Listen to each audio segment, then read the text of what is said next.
got a microphone, so if you guys have any questions for us, just raise your hand. We're there, right there, where we're starting. Mitch, is anyone saying happy birthday to you yet? Let's do it really quick. Yeah. Double time. Happy birthday to you. Happy birthday to you. Happy birthday, dear Mitch. Happy birthday to you.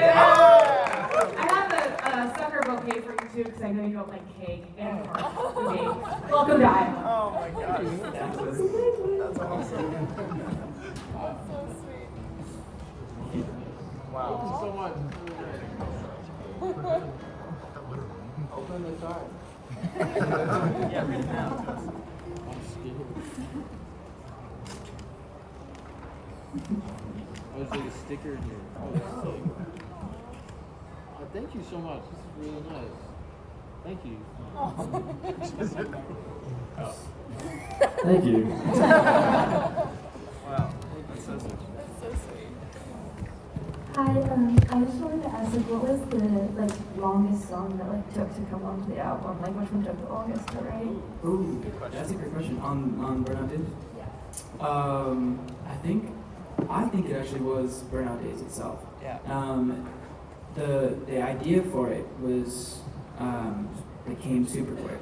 It was more about like the final product. Like when we were in the studio, we just kept experimenting with like different tempos and different feels and like I don't know. It took a lot of compromise on that one. I think I'm super happy where it landed. But that one we were definitely until like almost like the last day of recording. We were like, okay, like this is what we're going with. And we felt good.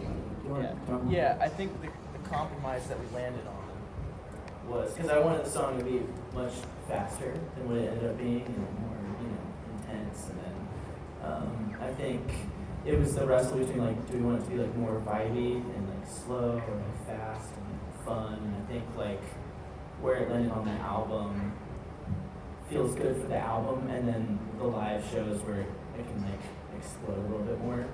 So yeah, but it was definitely that one took the longest because of figuring out how to make everybody like feel good about the song. Yeah, good question.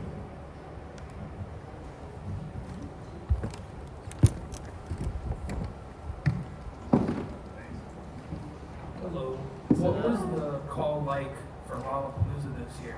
When did you get it? Ooh, when did we find out about that?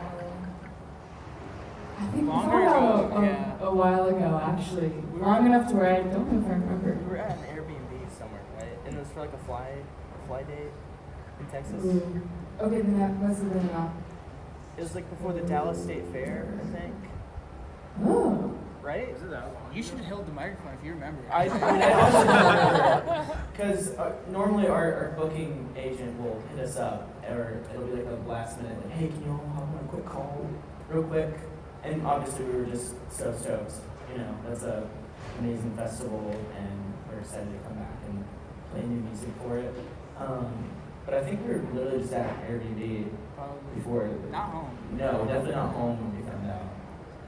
I think it was like our first gig with Noel. I can't remember. I Though. have no idea. It was a good feeling. Yeah, it was a good feeling. We all felt really good about it. Yeah. Yeah. We're stoked. Yeah.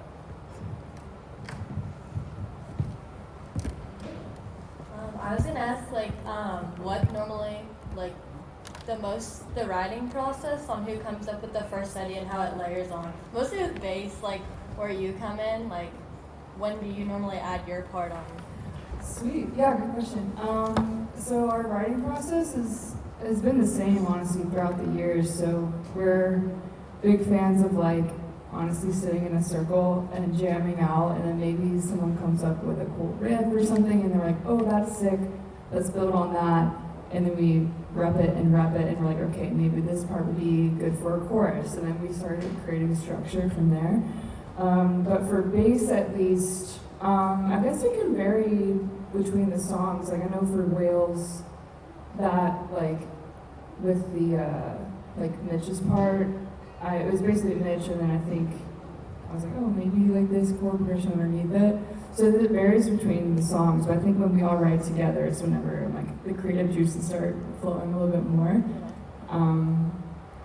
Yeah, I don't know. They all concur. They all agree. I was gonna ask about whales next too, so that's Yeah, you okay. literally answered it. Perfect. Cool. Yeah, that one came together with like whales kind of came together just on accident, sort of like the doo-doo-doo-doo-doo part was on a keyboard, and we're just kind of like making a joke song, and they're like, oh, maybe let's make that an actual song. And so it got transferred to the guitar, and then Tristan added cool whale-like sounds. And then like the sonar, like literally, like it's called whales because of the whale sounds. Oh my And like God. the sonar stuff. That's how a lot of our songs kind of come to be, just of like vibes. And then sometimes we get lazy with song titles, so.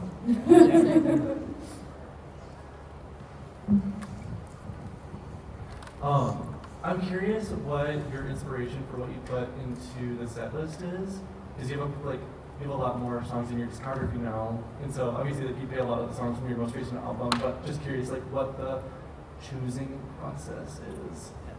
That's a great question. Yeah, so obviously this tour we're pushing a lot of the new album, but that isn't just because we were like nobody's telling us to go and push the new music, you know what I mean? It's all us being like, this is our favorite stuff to play, this is what we're gonna play. And then as far as like the older stuff, it does, I don't know, we kind of judge like off of like past years of touring, like what songs get the crowd going, you know? Like Sad Disco, for instance, I think we'll always play just because it's one of our favorites to play, and there's like a really awesome crowd moment that happens. August we'll probably always play because of what that song's done for us, you know, it's like gave us some really cool opportunities. But like as far as some that like kind of like are on the border of do they make it or not, I don't know, maybe just that's where we like think about set flow, you know, like do we want to start the set like hot, or do we want to like ease people into it, or like where do we want this down period to be, you know? So that's kind of where we start thinking about those songs in particular. Like Savannah, for instance, is one that we put. I'm not gonna go and say. That's one tonight. We'd be like, okay, that's an older one, but like we purposefully put it in a certain part of the set. So yeah, it always kind of depends. Encore is always just like chaos. Yeah. That's how we think of it. Yeah.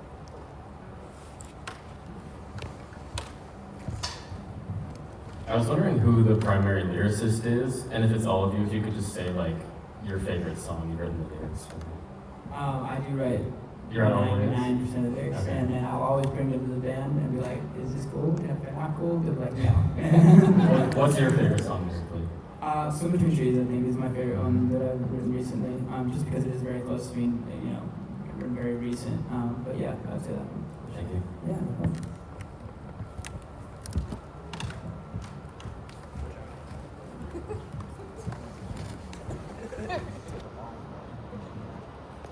I don't really have a question, but I made something. Can I give it to you guys? Yes. Oh my God. Wait, let me see something.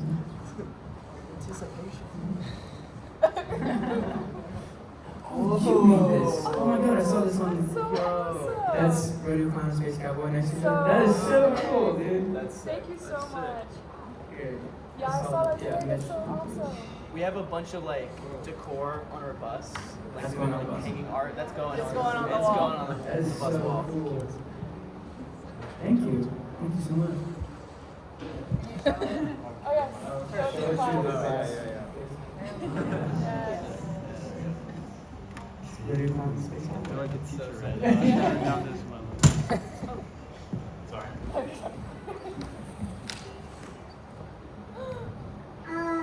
I had a question, and the question is, when did you guys decide to become a band?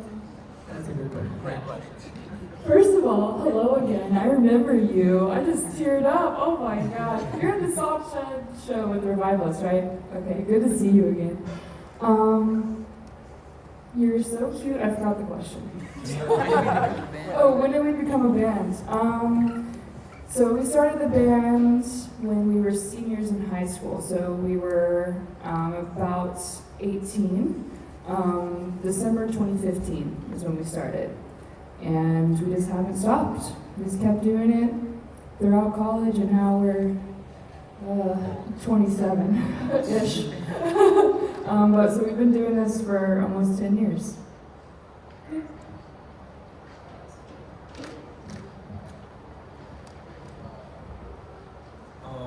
I saw you guys back in it was like Raccoon, something in Dallas. Oh, yeah. A while ago. Raccoon. Yeah. So Yeah. what is the biggest change now going to bigger venues? Like, do you get more nervous, or how's that differ? I would say the biggest change is that we have a amazing crew with us now. And forever it was always just one or two people. It was for a long time it was our front of house. His name's Taylor Neal. He was running sound. That's him right there. He's amazing. And he would be running merch, sound, like figuring out logistics, like for the tour. Well, that was crazy. You're insane, Taylor. That's amazing. But now we have like a lighting director, we have a guitar tech, we have somebody controlling our monitors. So like that's, I think the biggest difference is that we have like a bigger team.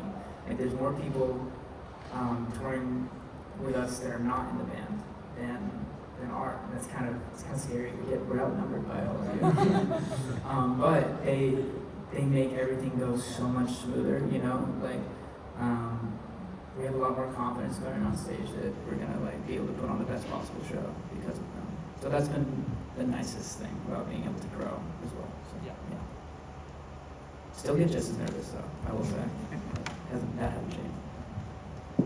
Do you ever get surprised about the reception of certain songs? Like, are you surprised that some songs do better than others and some don't do as good as others or something like that? Oh, yeah. Yeah, for sure. I think it's because we don't, like we always have our guesses, but like we put out enough music to where we like know that's gonna happen, where we're gonna be like, and at the end we have no idea what people are gonna like actually like, you know, listen to more than other songs.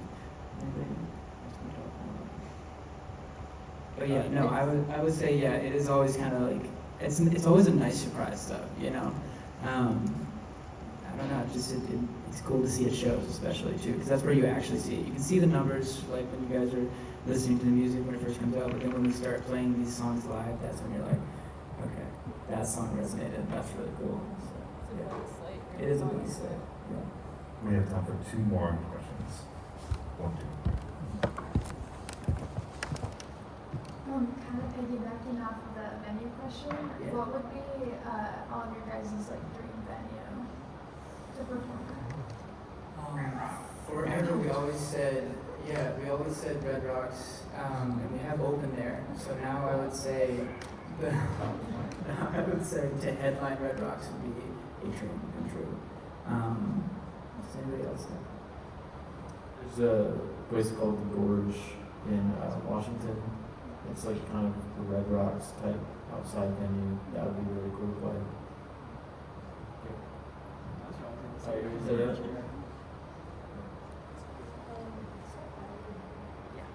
There's a venue called Hollywood Bowl. That seems right in LA. I think that would be pretty cool. Yeah, there's a lot of great ones, or MSG, obviously. But you know, you can dream. Well, maybe one day. I feel like we've already played like all that dream. Right? All of those are just like a fever dream, you know. So whatever where we can play now, so down for it. Yeah, honestly, we're very lucky on this tour. The Anthem and Roadrunner are both venues that we wanted to, and Salt Shed are venues we wanted to headline for a long time. So it's very cool that we're able to do it on this run.